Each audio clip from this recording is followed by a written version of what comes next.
It's all good? You started? Okay. So, right. So, are there any questions? I mean, we can have some questions if you want. If not, so what we'll do is we wrote down Penrose diagram last time for Minkowski space. So, an exactly similar kind of discussion can actually be done also for Kruskal coordinates, for the Schwarzschild, extended Schwarzschild space-time that we wrote down. And the reason for that is that the metric, if you remember, we only focused on everything except the sphere part. Okay, we ignored the sphere part, there are only two coordinates. And in flat space, the metric was this. So this is flat space after suppressing the sphere. Okay, because we only care about the t and r parts. So then t is some coordinate, but there is a constraint that r is greater than 0. Okay. So in the case of, so what really matters is that the metric is proportional to this. Okay. In the case of Kruskal, if you look back at your notes, you will see that the metric is of this form, and it's some overall factor if you suppress the sphere again. Okay, so this means that very roughly, see, all that is happening is at the coordinate ranges, and the coordinate ranges here are from t and x are both going from -infinity to +infinity. They are real lines. That's how the Kruskal is constructed. Okay, so the natural course of things is like that the Kruskal coordinates will look like this. But you will actually find that, there was a condition, I think it was this, which fixed our singularity. Okay, and the claim, and this is kind of an exercise for you, is that you can go and show that there exists a conformal transformation or a Weil transformation will basically chop off everything beyond these points. So you can do a Weil transformation so that this becomes the structure of your, after the conformal transformation, essentially what you will have is that there is a truncation in the new coordinate that you define. So you can define a new coordinate system where you are mapping, instead of your t and r, which you used an arctan to map, the claim is that now you can use some other conformal transformation. Okay, it doesn't necessarily have to be the arctan. You can, so for instance, in some places you might see tanh functions. Okay, so all of these functions, whatever function you need in order to bring infinity to finite location, and then you can convince yourself that this essentially just chops off a region like this. And if you choose your conformal transformation function carefully, this can be made into a straight line. That's the only non-trivial part of this argument. Okay, everything else is such functions will always exist. So the only non-trivial part is to convince yourself that this can be made into a straight line if you want. Okay, so and in fact that is true in flat space, but in some cases in ADS, antidistant space for instance, it's not true. You cannot always bring it to a straight line form. Okay, so but all the precise conformal mapping that you're doing, or the scale transformation, the coordinate transformation that brings out this coordinate into this region is not particularly interesting, so we'll not dwell on it. But the important thing for us is that once you do this, there is this is the structure of your space-time. Okay, and the lines that I drew in Kruskal last time are of this form. Okay, so this is what I call the Penrose diagram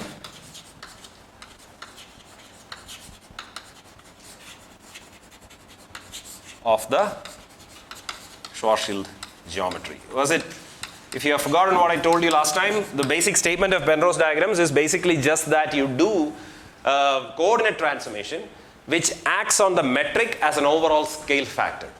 Okay, and the coordinate transformation is such that you bring infinite coordinate ranges into finite regions. Things like arctan or tanh functions or something like that. Okay, so we worked with arctan last time, but you don't have to. So some such function you use to bring it into the finite region, and the claim is that once you do that, so it's obvious from t and x coordinates alone that once you do the conformal transformation, this is going to be the structure of the range, but then the singularity basically chops off some region, and so everything within that is basically what we are calling the Penrose diagram of Schwarzschild. So I have drawn these two lines to indicate horizons because they were there already in Kruskal. Okay. So yeah, so note that the Penrose diagram is not, metrically it is a very tricky thing. So for instance, what happens in these corners, there is a huge amount of space-time getting compressed into these corners, for instance. Okay, so you have to be careful in thinking about distances inside it, or space-time space-time distances of any kind inside this. But for understanding the causal structure, which is primarily what horizons are about, this is good enough. Okay? So, yeah. And as I said, this region, so by the way, I made one mistake in the statement that I made in the one of the things I said yesterday, which is that this region is u less than 0, this guy here, and v greater than 0. Okay, it follows from the definition I made initially. But when I finally wrote the thing, I think the picture I drew wrote it wrong. Okay, it's u less than 0 and v greater than 0, and this u greater than 0 and v greater than 0 is the future region. Okay, so I called it both positive, if I remember correctly. Okay, so that's this is it. You can look at the coordinate transformation; it's obvious from there what I'm saying. It's not a surprising fact; it's just a simple fact. Yeah. Okay, so and so you can let's draw that picture a little bit bigger here, because we will see this picture many times in this course. And so yeah, I think it's a good idea to kind of understand Penrose diagrams at least marginally well, for if you want to kind of follow the story a little bit. Okay, so it's good to derive it, but fundamentally, I mean, once you get the shape of the space-time in Penrose diagram language, it doesn't really matter where it came from. Okay, as I said, one of the things that we are really, most of our calculations will be probe calculations within fixed background geometries. Okay. So this is not a completely satisfactory situation if you're really trying to understand evolution of black holes and so on, but that's what we have.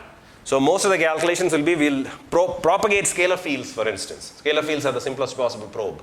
Okay, inside on a black hole geometry, and then we will quantize the field, see what happens. What happens if it falls into the black hole? What happens? What does scattering look like in this geometry, etc., etc. So that's the kind of questions that we'll ask. And surprisingly, we will learn a lot by doing it, but we'll also run into puzzles. Okay, so this is the general context. So the background is what we care about. We don't really care about how, for instance, general relativity, the dynamical features of general relativity really do not matter for us for most purposes. Okay, so yeah, so this is the picture, and so I'll just draw a couple of lines here. So these are basically, you can think of them as t equal to constant. R equal to constant lines of Schwarzschild.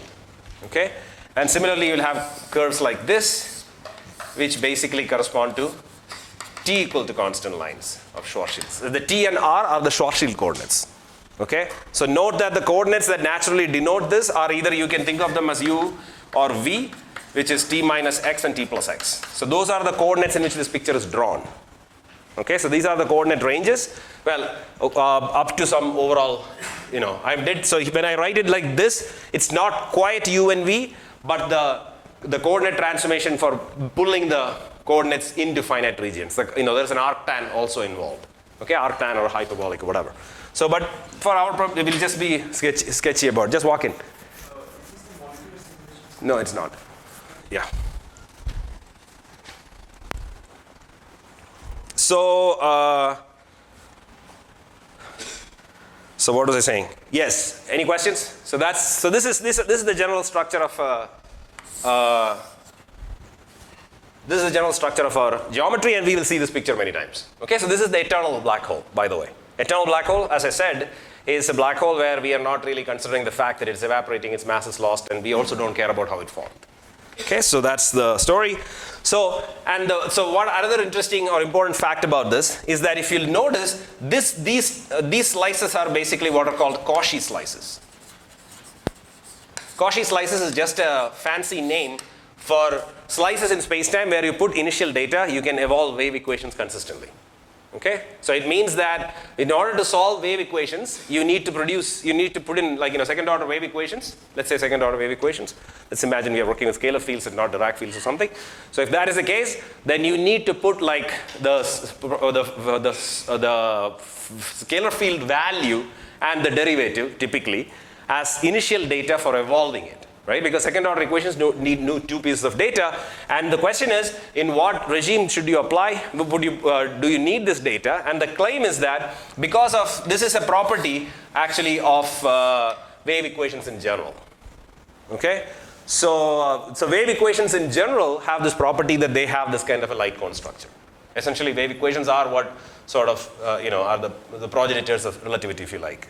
So, and because of which there are theorems, basic theorems, old theorems from last century, or even the century before, that basically tell you that if you put data here, you will be able to evolve this thing consistently.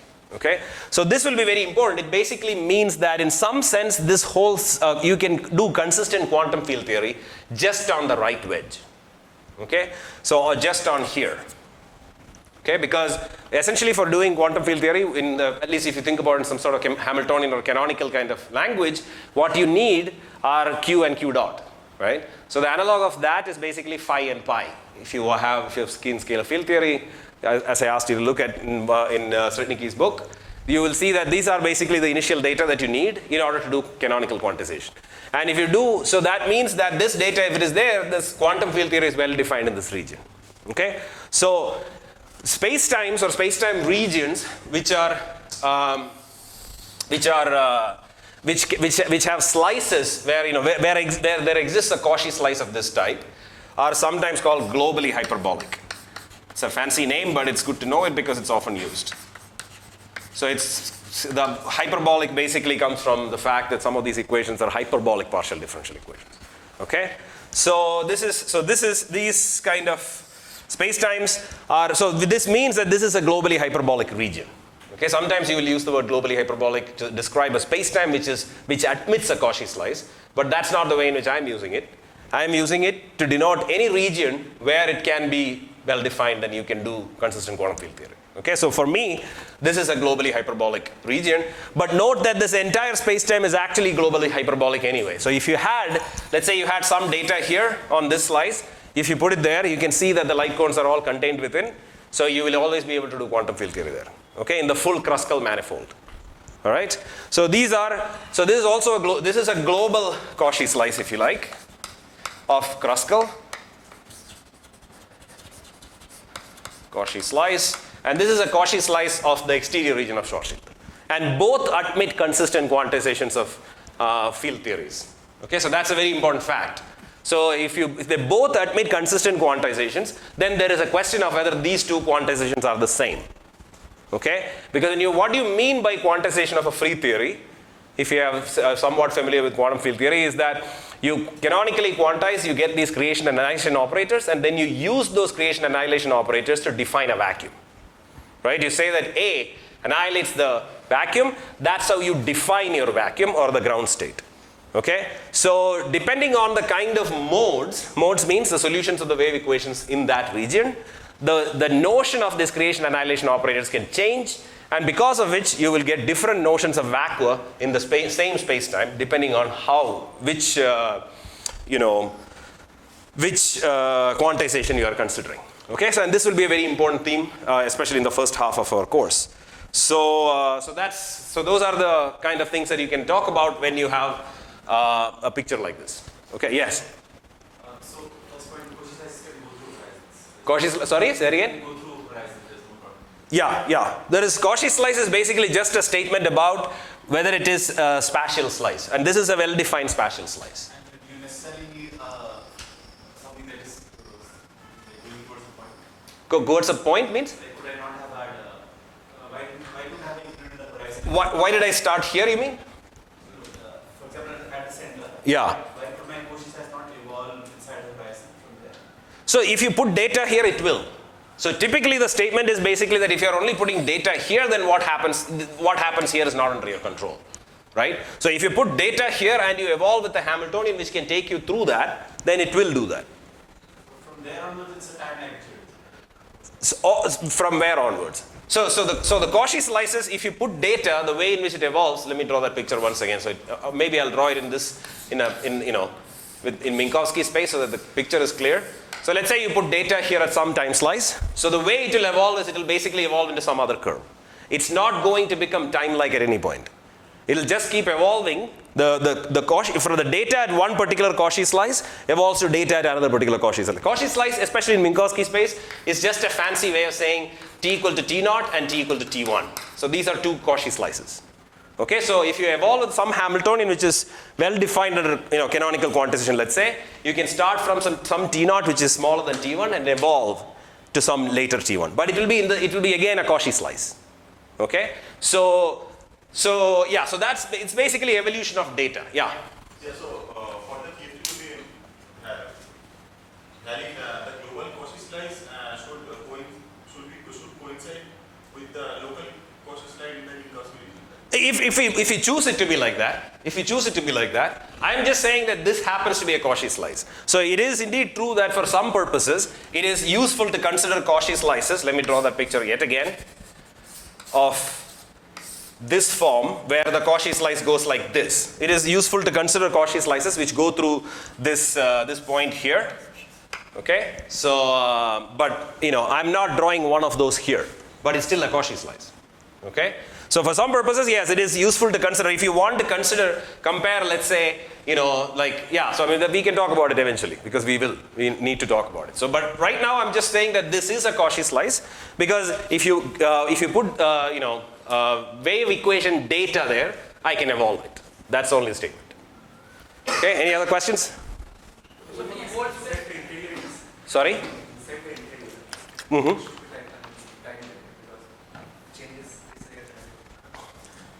Sorry, what is that statement? Mm-hmm. Right, so there are various questions here that you could ask. For instance, what is the Hamiltonian that I'm going to write now? Right? I didn't say anything about that. Right? So I'm not saying that there exists a nice and useful Hamiltonian which will accomplish it for me.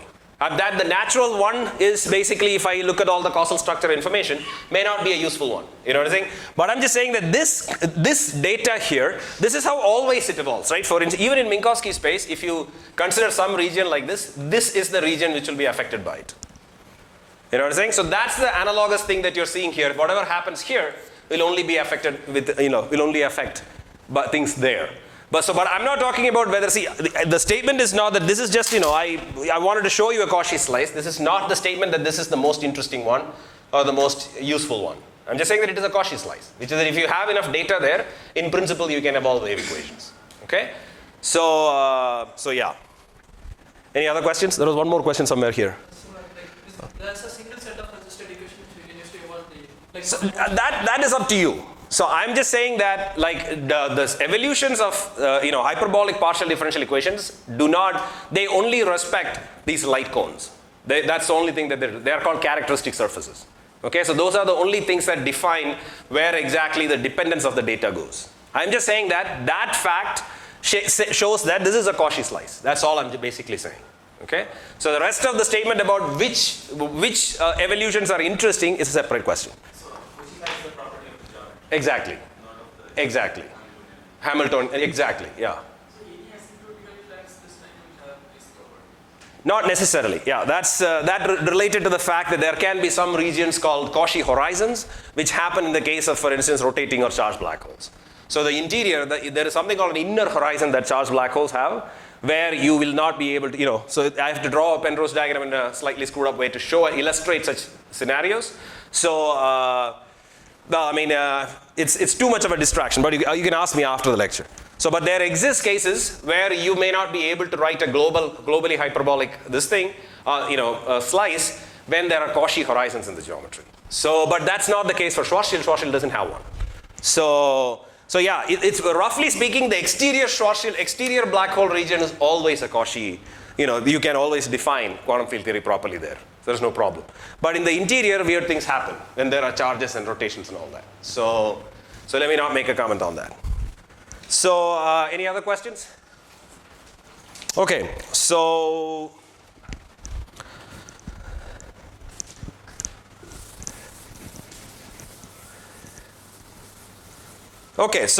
this is our basic picture, and what we would like to do is that we want to kind of understand, so I gave you a few different ways to look at the fact that the horizon is smooth, last time. So there is principle of, you can construct, you can continue geodesics inside, you can also compute curvature invariants and they remain well defined. So I'll show you a slightly different way, in some ways a more operational way, to also argue that the horizon may be a regular place, okay? And this is via the introduction of near horizon coordinates. So note that a lot of the stuff that we do in these first 2 lectures is largely about writing down new and different coordinates. So a good reference for this is there's a book by Susskind and a bunch of other people. Susskind and Lindesay, it's a kind of a quasi-popular kind of book. So I'm basically taking that directly from there here. So also one more thing is that there are many things that I'm kind of leaving as not completely, I'm not doing all the algebra in class. All of those are homeworks. If you're looking for homework, that's your homework. Okay? The fact that I don't specifically assign homework does not mean that there isn't any. So there is plenty of homework happening as we walk through this. So for instance here, what is the precise scale transformation or the conformal transformation you can do to bring in your coordinate range into a finite region? That's an interesting exercise. Interesting, or at least an exercise. So that's one statement. So that's what I'm going to follow. So not because it is particularly, this is not a particularly sophisticated statement. I'm just saying that there are explicit formulas in that book for this particular thing. So that's why I'm doing it. So let's define a new coordinate system. So I'm starting with my standard Schwarzschild, which is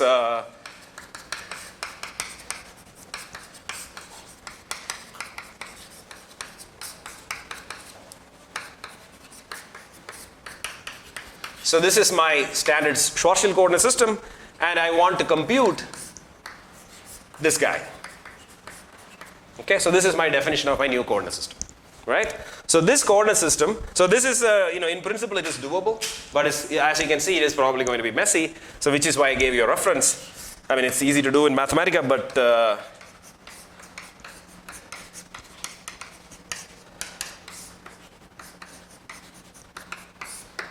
okay, so this is the form of this integral. Okay, so I'm defining a new radial coordinate of this form. And the point of this is that once I do that, this whole thing will basically become, this is my new coordinate system. Okay, so this R is now a function of rho. So this is my new metric. Okay, at the moment nothing has happened. I've just changed coordinates and I have not said anything particularly about it. It is just that this is a new coordinate transformation where the radial coordinate is basically d rho square. Okay? And the utility of this coordinate system is that now you can consider going close to the horizon in a convenient way. Okay? So what is close to the horizon? What does close to the horizon mean? Close to the horizon implies R is approximately 2m. So, so that means that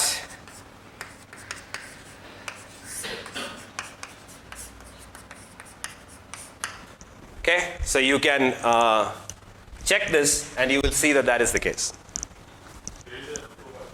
Sorry? There is a square root here? Okay. So we discussed this just yesterday. It's good that you're here.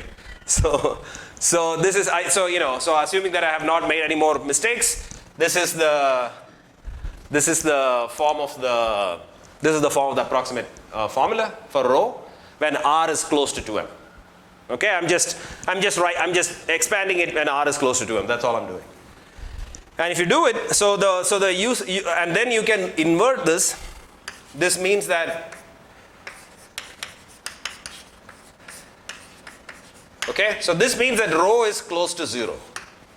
Okay, rho close to 0 is R close to 2m, and rho is basically a near horizon coordinate. That's the reason why we have done this. Okay, so and you can check, this means that the metric is approximately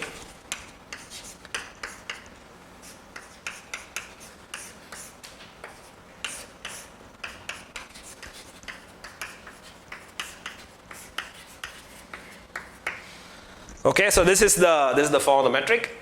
Okay, where so note that in fact R square rho I can again approximate it because R is close to when R is close to 2m, this is just 4m squared. Right? So this is the approximate form of the metric.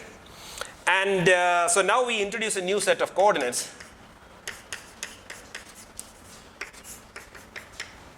Okay? And so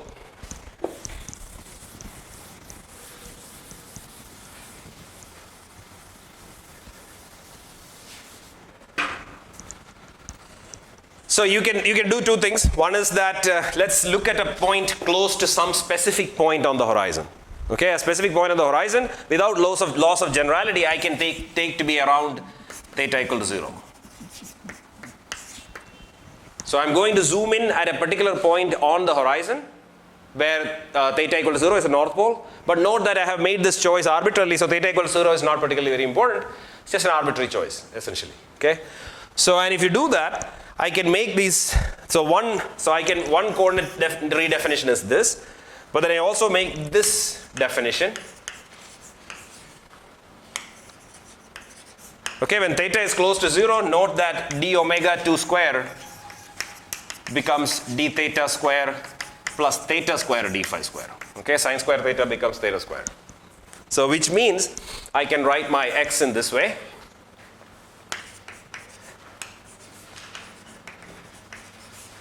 I can define two new coordinates, and by using all that, I find that my metric is minus rho square d eta square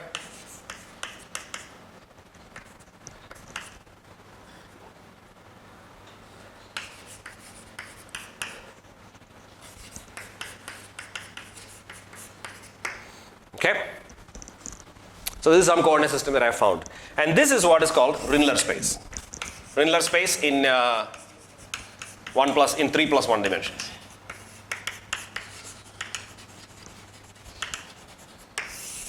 Okay, and Rindler space will be a very important thing for us because near horizon physics is very important for us.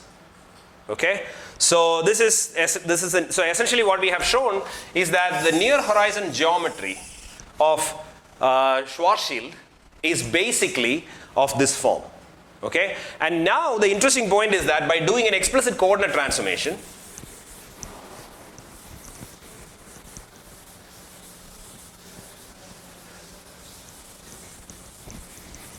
so I can define two new coordinates. T is equal to rho sinh eta and z is equal to rho cos eta, and then you can immediately check that my metric basically becomes, let me write a small z,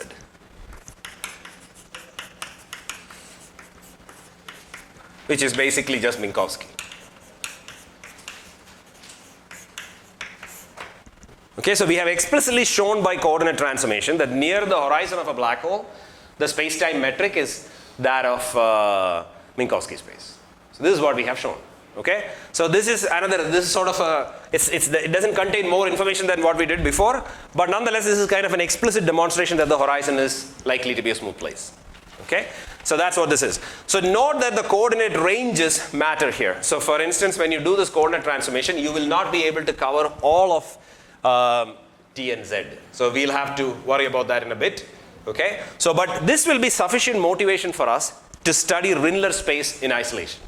Okay, and essentially if you believe that the principle of equivalence is true and the horizon is a smooth place, then studying the near horizon physics of black holes is equivalent in some ways at least to studying Rindler physics. Okay, physics of Rindler, this is the Rindler chart, if you like, in Minkowski space. In Minkowski space. So we want to study it. Okay, so that's sort of where, so now we will study Rindler space in isolation. That's what we are going to do. Okay, so yeah. We just showed that Rindler is right. So because Rindler is only it's a specific foliation of Minkowski. So it means that it's a specific coordinate system on Minkowski. So and this particular coordinate system is essentially what is this showing? So this coordinate system is basically telling me that if I hover right above the black hole horizon at some particular very small value, then I'm at some rho equal to some small rho naught. Right? That's what this coordinate system is telling me. Okay, so and that if you translate it here, you will see that that basically becomes the accelerated trajectory of an observer in Minkowski space. So essentially what I'll show that in detail in a minute, but let me just draw the picture. This is Minkowski space. As you know, like most of the time I'll work with Minkowski space where the coordinates are t and x instead of t and r, because I don't want to deal with this half Penrose diagram business, so I'll just deal with one full thing. So this basically, you will see that this region, roughly speaking, corresponds, not roughly speaking, it corresponds to, you know, this kind of, this is the region that we are mapping. So a coordinate transformation does not tell you that the range of coordinates are going to be the same after the coordinate transformation. And this particular coordinate transformation is a mapping of Minkowski space within just this region. So that's the reason why it's not quite this. And also rho equal to constant trajectories, in Minkowski interpretation, they correspond to the trajectories of accelerated particles, which we will see in a second. Okay, I'll explicitly show that because it's an important fact. So, and that's the reason why, so even though the coordinates are, see, in like coordinate transformations, you know, it's both, they don't mean anything in some sense, but they also mean a lot, right? Because it is basically an interpretation of an observer. So, and when you do a coordinate transformation, you do create these global issues. Like for instance, this guy cannot reach these regions, as you will see in a second, and it's clear from the picture that I've drawn. So these are all issues that one has to handle when you're doing coordinate transformation. So the extent that, note that, you know, the good thing about, let's say, Poincare transformations is that it basically is a one-to-one map from four-dimensional real, you know, R4, R3, 1 if you like, to R3, 1. Right? So there is no place that is left out. But that's not the case for a general coordinate transformation, because it is taking you from one chart to another, and it doesn't, any one of them need not span all of space-time. And that's like really there is something to be understood there better than what you know, Einstein did. And so what observers are acceptable, etc., are questions that I think we'll probably finally have to understand better. Anyway, so that's what Rindler coordinates are. So oftentimes we will work with the 1+1 dimensional restriction of Rindler, which means that we are going to just work with this kind of a metric. Okay, so this is our Rindler. Usually when we say Rindler, we will just look at this, because the x and y coordinates, you can see they're just going for a ride. Okay, they're not, this part is only getting mixed with eta and rho, and that's where the t and z come from. Okay, for many purposes, so just 1+1 dimension is good enough. And this is basically another reason, if you like, to think that horizons are smooth.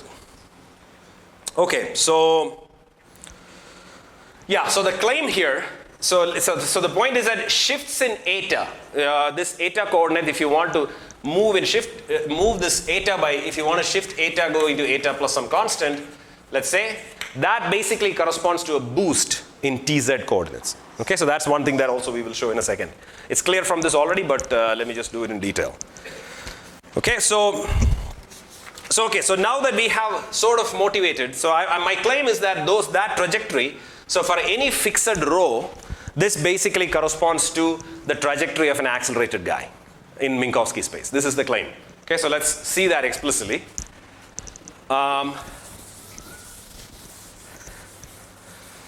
Yeah, so let's look at the accelerated observer. So the primary reason why we're interested in the accelerated observer is because somebody who is standing in front of a black hole horizon, and you know, somehow if you want to stay there stationarily, right? If you want to stay at some r equals to 2m plus some epsilon, okay, right above the horizon, and if you want to stay there without falling in, you are you know, accelerating, right? So so if the principle of equivalence held, and so, or if you are a freely falling observer, you'll just fall into the black hole. So the fact that you're not falling in is basically the statement that in your local inertial, you're accelerating in your local inertial frame, essentially. So, which is why we are interested in understanding acceleration, uniform acceleration in the co-moving reference frame. Okay, so that's what we want to study now. So let's study uniformly accelerating observer, and in many ways this is a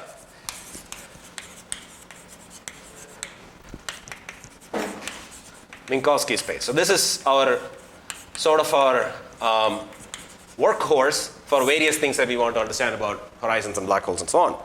Okay, so if you naively look at acceleration, you know, we know from Newtonian mechanics that this is how it looks like, right? Let's say you're looking at some coordinate and you define uniform acceleration this way, but this cannot be, you know, what this means is uniform acceleration in a fixed frame. In a fixed frame. Okay, so that's what it means. But that doesn't make sense in special relativity, because if you draw this, you will find that immediately, soon enough, this is x, this is t, and this is x. You will basically go like this, right? X is half t square, yeah. So it will go like this. So your trajectory of somebody who starts here will soon escape the light cone. Okay? So this is not a physically reasonable notion of uniform acceleration in special relativity. Okay? So this doesn't work. So instead, what we want to look at is we want to consider acceleration. So what we mean by uniform acceleration in the instantaneous rest frame of the particle or the observer. Okay? So this is what we mean by uniform acceleration. This is the useful notion of uniform acceleration in Minkowski space, in special relativity. So, and it's sometimes also called co-moving acceleration. Okay? Co-moving acceleration or instantaneous acceleration. So what that means is basically that you're defining your acceleration with respect to different inertial frames at different instants. Okay, which is motivated by the trajectory of the particular observer that you're talking about. So, yeah, so we'll work with 1 plus 1D because it's easier. Okay. So, and what we want to know is, first thing we want to know is, I want to kind of argue that it is reasonable that these are, when rho is constant, this corresponds to the acceleration, the trajectory of an accelerated guy. Okay. And so in order to do that, we first need to identify what is the trajectory of such a person, such an observer. All right. So, yeah, and this is straightforward. It's a straightforward exercise basically in special relativity. Okay, what you have to do is that so we can write down. Let's first write down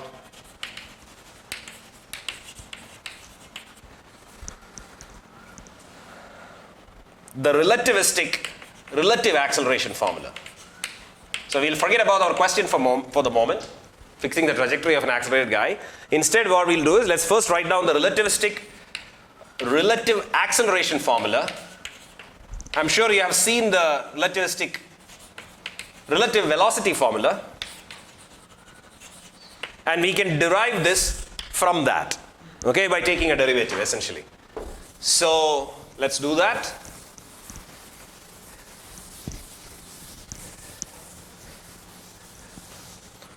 So we know, so this is our standard relative velocity formula, which is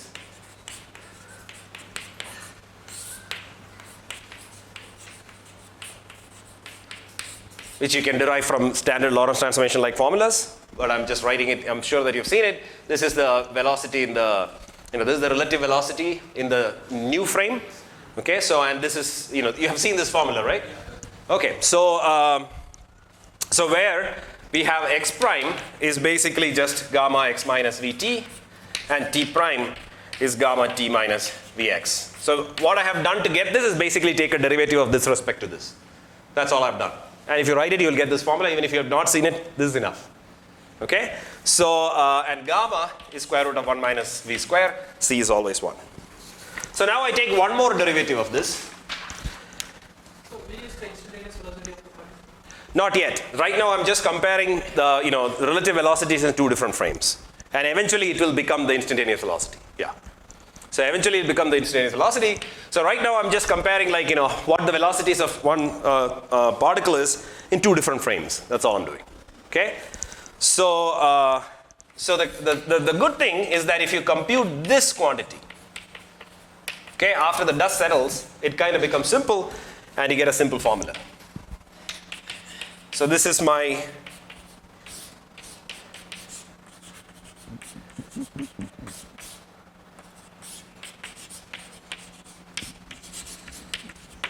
okay, so this is an exercise, if you like, homework. It's just about taking derivatives, but you can show that this is true. Okay? So this is basically just the general relativistic relative acceleration formula, and what we want to do is we want to basically determine the trajectory of the particle undergoing constant co-moving acceleration from this. This is what we want to do. And in order to do that, it's straightforward. We just say that the constant co-moving acceleration, which I'm calling A, is basically, so this co-moving acceleration, or acceleration, let me be more precise, acceleration in the primed frame,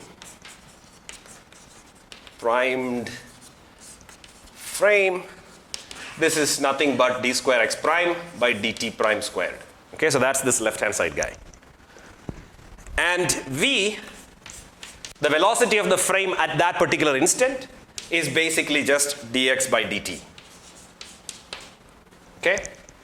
So that's the velocity of my frame. Is that clear? So I'm doing it here because it should be completely transparent what's going on. So these two are the inputs that we are putting in. And then what do we have? We basically get a very simple equation. We can just plug that into that equation that I wrote down there. And essentially we will get immediately the thing that we are after. So you write, so this basically gives me 1 minus dx by dt, the whole square. Sorry, d square x by dt square is this times a. Okay, a is a constant.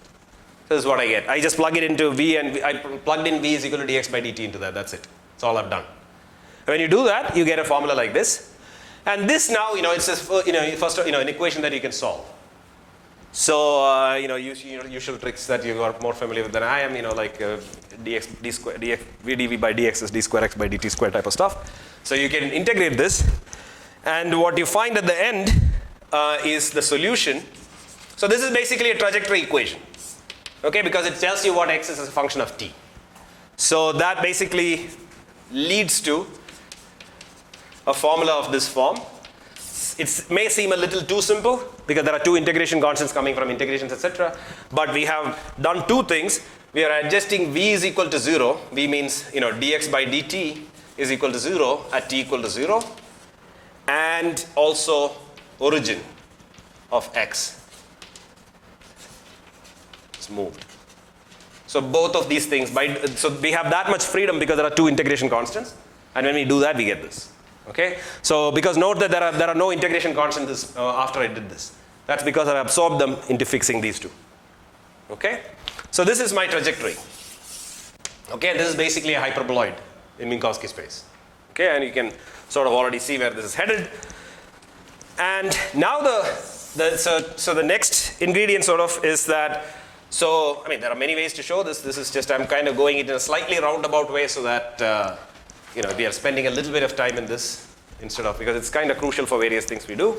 So in terms of proper time of the accelerated observer,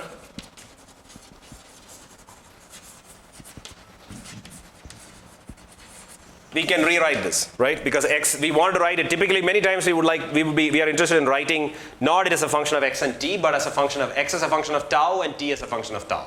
Okay, we want to write a trajectory equation where the proper time is parametrizing the curve. Okay, so that's what oftentimes you're interested in. So that we can do by doing this and using the fact that minus dt square plus dx square is minus d tau square. Okay, so now I can solve this equation in terms of tau. And I find x of tau is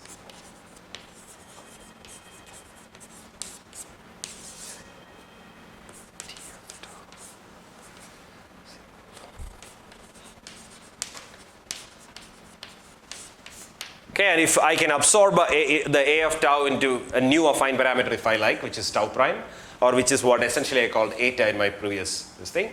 So you can see from there that this is basically a constant, right, which is controlled by the proper acceleration. So if you give me a proper acceleration fixed trajectory in space-time, essentially I have given you a coordinate transformation from x and t to this 1 over a and some tau prime. Okay? And this is exactly what I wrote earlier. I wrote basically this. Tau is rho, t is rho sinh eta, and x is rho cosh eta. This is what I wrote. So you can see that there, for a fixed rho, it's basically, rho basically translates to the acceleration of the observer. Okay? So essentially what we are doing is that we are foliating space-time. Okay? Foliating space-time using constant acceleration trajectories. So in other words, the x coordinate, the analog of the x coordinate that we have in Minkowski space, in Rindler space, is basically the acceleration of that observer, 1 by acceleration of that observer. So that's what I'm coordinatizing my, that's what I'm coordinatizing my space-time with. Okay? And it's also very easy to see from here that, so now I can try shifting, the proper time, let's say that I'm looking at a shift in the proper time, or equivalently shift in this eta coordinate, the time-like coordinate in Rindler, by a constant. So I can accomplish this by doing this, right? So if I do a boost,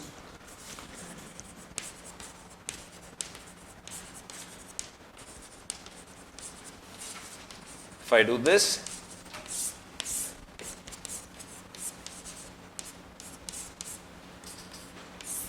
so you can immediately check that this basically gives me t of tau plus beta and x of tau plus beta.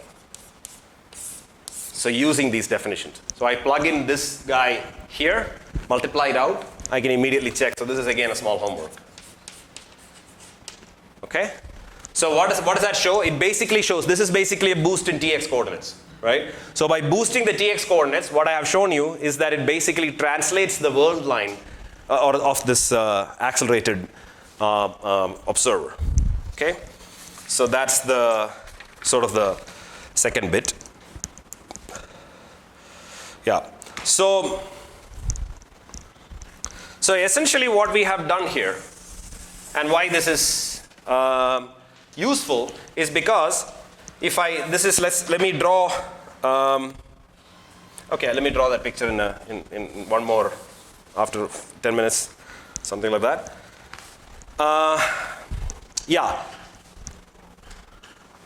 So this essentially gives me, I'll just draw it. So this is my t, this is my x, and you can convince yourself that these coordinates, just by plotting these coordinates, you can see that they lead to trajectories of this form. So this right here is my eta equals constant, and any of these guys is rho equals constant. Okay? So that's what makes them, it's a good candidate for a coordinate system. Because anywhere on this, in this wedge, this is called the right Rindler wedge. So in this, let me call this region 1. So region 1 is called the right Rindler wedge.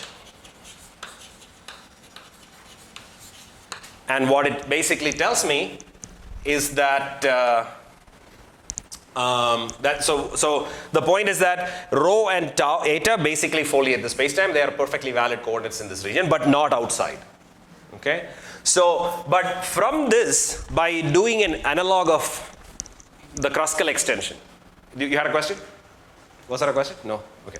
So here, like here, this eta and rho are in many ways similar to what we had for Schwarzschild.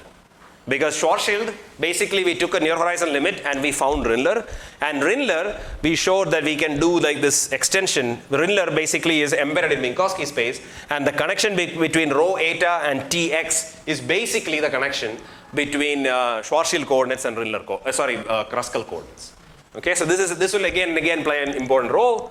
And so let's do the equivalent of the analytic extension and discover Minkowski space. Okay, so we have rho and eta, and our metric is basically this. Okay, so this is So this is my Rindler metric. And what I want to do is I want to start with this, and this Rindler metric at the moment is only defined here. Okay? So, and I'm going to analytically continue it just the way I did it for Kruskal and sort of rediscover Minkowski space. Okay? So, and that picture will be important for us. Yeah? So the rotation, is this the statement that the rotation in the Rindler time is equal to the translations in the... That's not quite. So that's basically this. This is basically just a statement. It's not a rotation, it's a boost. It's a boost. Boosts in rotations, boosts in Rindler coordinates is basically translation along the time coordinate of Rindler. Okay? So translations along the time coordinate of Rindler, which basically means I'm going from, let's say, I had an eta 0 here, and this was eta 1. I'm moving along this, right? So that basically corresponds to moving in the eta plane. So note that it is not a rotation because this signature is minus. So this is actually a boost, okay? And the claim is that the time translation is implemented using a boost in this space-time. So of course, in terms of x and t coordinates, the boost is basically td by dx minus xd by dt, etc.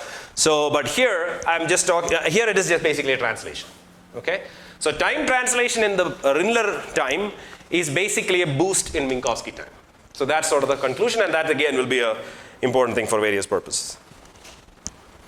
Okay. So.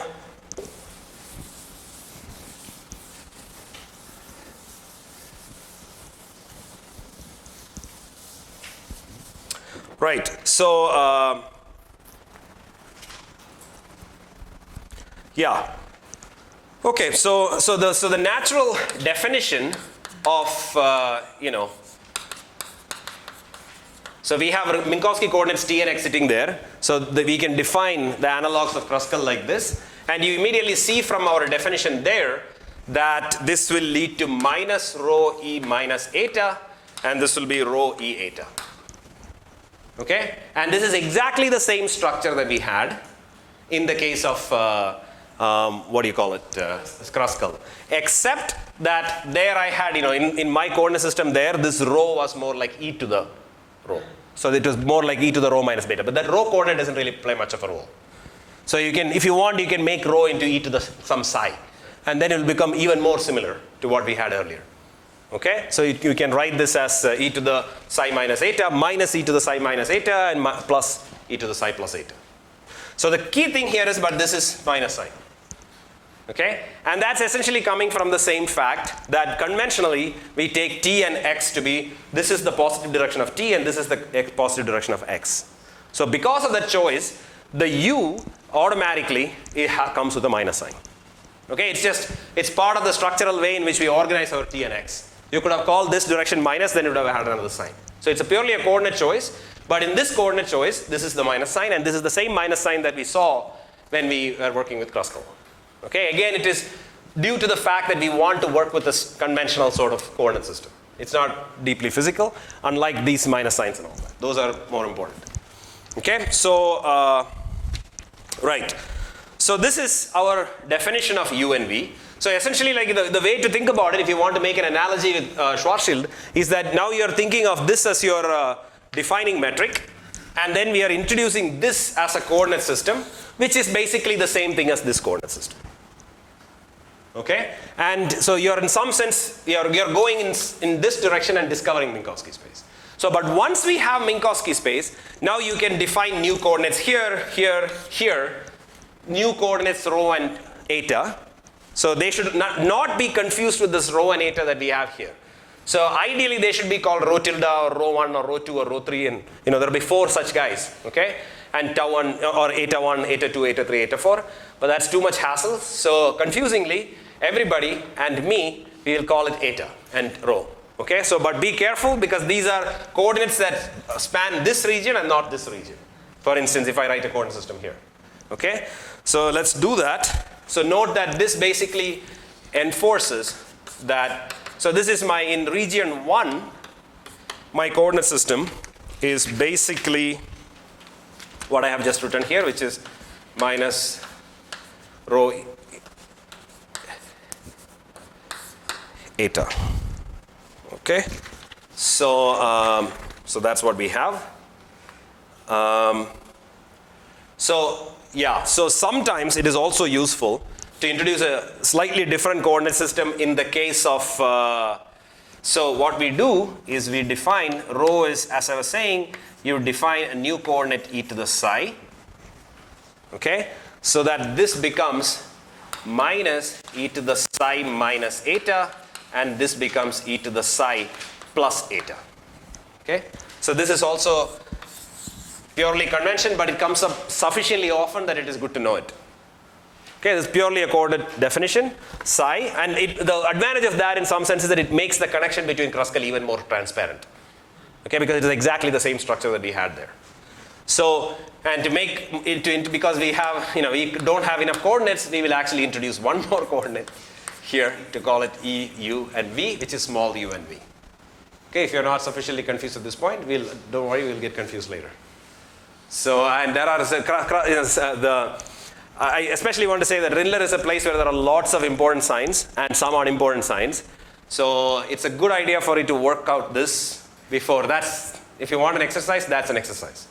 Even when we are going to do quantum field theory in Rindler and Minkowski, and there will be a lot of signs there. Okay, and if you are confused about these signs already, you will be even more confused there. So please make sure that you are familiar with this when we come to the, maybe not the next class, but in one of the classes later. Okay, so these signs are sort of important. So, and there are, enough coordinates, etc. So this is what I'm calling here. So I introduce those coordinates so that I can write these coordinate transformations in a simple way. So I have this and I have this. So actually this is called minus u. U is, so that way u is eta minus psi and v is eta plus psi.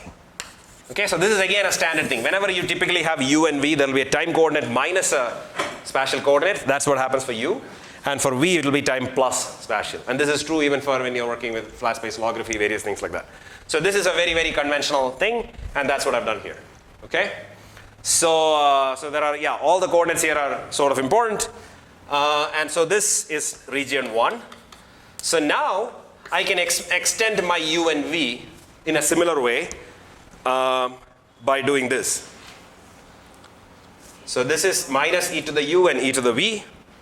So, sorry, was that a question? No, I mean, if you have a question, just ask. Maybe I made a typo, or or somebody else might have something. Minus e power? That's right. Yeah, this is minus e power minus u. See, it's good that you asked. So where? Here? Yeah, that's right. So even here there was a mistake. So there is one more here. So minus e to the minus u and e to the v. That's correct. So and this region, I mean, depending on taste, various people call this various things. So this is 1 and 2. So sometimes it's called 3 or 4, and I'm calling it future and past. Okay. So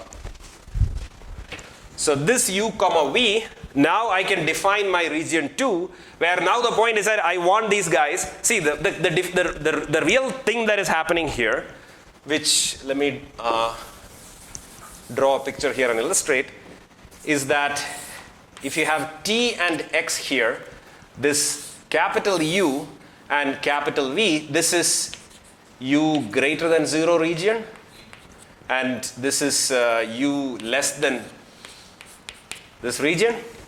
Okay, and this will be v greater than 0 region, and this will be v less than 0 region. Okay, and similarly you can fix everything. Okay, so that's the reason why this is u less than 0 and v greater than 0. So this is what my type 1, or not type 1, sorry, the region 1 is. Okay, so and this is v less than 0, and this is u greater than 0 is basically here as well. Okay, so u less than 0, u less than 0. So that's what this region is. So this is the u equal to 0 line. Okay, so this is the u equal to 0 line, this is the v equal to 0 line. So this is a picture that is worth kind of, let's say, remembering, even though I myself don't remember it all the time. So this is u greater than 0, this is u less than 0, this is u greater than 0, this is u less than 0, and this is v greater than 0, v less than 0 on both this thing. Okay, so that fixes your sign choices that you should make when defining your small u and small v, or equivalently psi and eta in each of these 4 regions. Okay, so that's how we are going to fix the signs. So which in particular here means, so here note that the signs are correct. E minus and plus. Okay, minus e to the minus u and e to the v. So all of these are small u's and small v's. Okay, and for the future region, you can see that both u and v are both positive here. Okay, so because this is the v greater than 0 region, and this is the, this is the v greater than 0 region, and this is the u greater than 0 region, so this is the intersection. So that gives me e to the minus u and e to the v. Okay, so this is the natural choice. There is no sign. So there will be 4 choices of these signs here in the 4 of these things. So in 3, so or 3 or so no, this is f actually. So this is 2 u comma v is e to the minus u and minus e to the small v. And the third region or the past region is minus e to the minus u and minus e to the v. Okay? Is that fine? So this is our, so these are, so in principle I went a little bit fast over Kruskal because in Kruskal there is, in the Kruskal also when I introduce these 4 regions I have to do the exact same thing. Okay, but it's, the coordinates have more baggage because there is r minus 2m, this, that, r star, various things. But this idea is exactly the same. Okay, when you are starting from Schwarzschild, so Schwarzschild coordinates are the analog of Rindler coordinates and Kruskal coordinates are the analog of Minkowski coordinates. So this analogy will be repeatedly showing up again and again, and it's not just an analogy, it's actually a deep statement about the principle of equivalence. So that these two things are the same. Because the reason why Schwarzschild becomes like Rindler and Minkowski near the horizon is because of the principle of equivalence and our perceived belief that horizon is smooth. Okay? So if you notice, I'm very agnostic about this. So I will basically always, I'm not making a stand about the smoothness of the horizon yet, because I think the horizon is smooth. But on the other hand, I don't want to be, it's being recorded. So, but on the other hand, I have said enough things both ways that I will definitely be wrong. You know what I'm saying? So that's not like. So anyway, so this is our coordinate system, and this coordinate system is very important. What we will do, so let me draw, I think I already drew this picture here. So, yeah. So let me also draw the Penrose diagram. So I'll erase this for that.